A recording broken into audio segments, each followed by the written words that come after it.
আজকে আমরা আরেকটি ম্যাথ নিয়ে আসছি। এটা হচ্ছে জড়তার ভ্রামক এবং ভর কেন্দ্র। দুইটা বের করতে বলছে, দুইটা জিনিস বের করতে বলছে। কিন্তু এখানে প্রশ্নে উল্লেখ করে দিচ্ছে ত্রিভুজের এক্স অক্ষের সাপেক্ষে, তার মানে এই অক্ষের সাপেক্ষে আমাকে দুইটাই বের করতে হবে, জড়তার ভ্রামকও বের করতে হবে এবং ভর কেন্দ্রের স্থানাঙ্ক বের করতে হবে।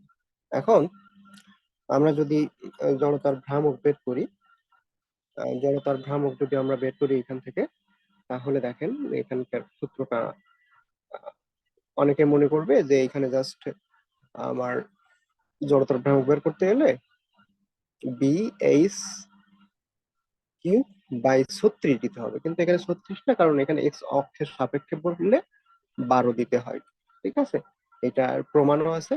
যাই হোক, অত দূর আমরা যাচ্ছি না, এটা মনে রাখলেই হবে যে বি এইচ কিউব বাই 12 যদি আপনার হচ্ছে এক্স অক্ষের সাপেক্ষে কিংবা ওয়াই অক্ষের সাপেক্ষে বলে, তাহলে এরকম। এটা আমরা যদি বি ধরি আর এটা এইচ ধরি, তাহলে এরকম হবে। ঠিক আছে, এখন যদি ভর কেন্দ্র বরাবর বলতো তাহলে কিন্তু নিচে আবার 36 লিখতে হতো। যাই হোক, এখন আমরা কি করব, আমরা এটার মান বসিয়ে দিব। এটা দেখেন মান দেওয়া আছে এখানে 9 এবং এখানেও 9, বি ও 9 এইচ ও 9, সেক্ষেত্রে আমাদের কোনো প্রবলেম নাই। তাহলে 9 into 9 to the power q, okay, 9 q, okay, divided by 12। Okay, এটার মান যদি ক্যালকুলেটরে বসাই তাহলে আমরা মানটা নিচে বসাই, এখানে না বসাই, এখানে বসাই, সে মান বেরোবে 546.75। এখন দেখেন এখানে কোনো ইউনিট দেওয়া নয়, তাহলে ইউনিট কি দিব না? অবশ্যই আমরা একটা ইউনিট দিব।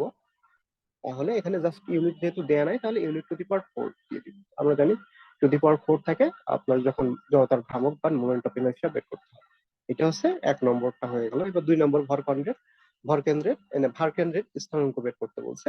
তাহলে এইটা দেখেন, ভর কেন্দ্রের স্থানাঙ্ক কিন্তু এক্স অক্ষের সাপেক্ষে, কারণ এক্স অক্ষের সাপেক্ষেই বলে দিছে। তাহলে এইটা যদি আমরা বের করতে যাই ভর কেন্দ্রের স্থানাঙ্ক, তাহলে আমরা কি জানবো যে এক্স অক্ষের সাপেক্ষে, তাহলে আমরা লিখবো বি বাই 3। এখন বি এর মান কত? 9, আর এদিকে হচ্ছে 3। ওকে, এটা যদি আমরা ভাগ করি তাহলে 3 তিরিক্ষে 9, তার মানে 3। এটারও ইউনিট নাই, আমরা জাস্ট ইউনিট লিখে দিলাম। ঠিক আছে, যেহেতু কোনো ইউনিট নাই, এটাই হচ্ছে এই প্রশ্নের উত্তর। এখন অনেকে আবার করছে যে এই যে ওয়াই অক্ষ বরাবর বের করে ফেলছে, ওয়াই অক্ষ বরাবর বের করা লাগবে না, কারণ এখানে প্রশ্নে বলে দিছে যে এক্স অক্ষের সাপেক্ষে জড়তার ভ্রামক এবং ভর কেন্দ্রের স্থানাঙ্ক বের করো। তাহলে আমাদের দুইটা অ্যান্সার কিন্তু পেয়ে গেছি, এই একটা অ্যান্সার এবং এই একটা অ্যান্সার। আশা করি এই অঙ্কটা বুঝছেন। কোনো প্রশ্ন থাকলে অবশ্যই আপনারা কমেন্ট সেকশনে করবেন। ধন্যবাদ সবাই।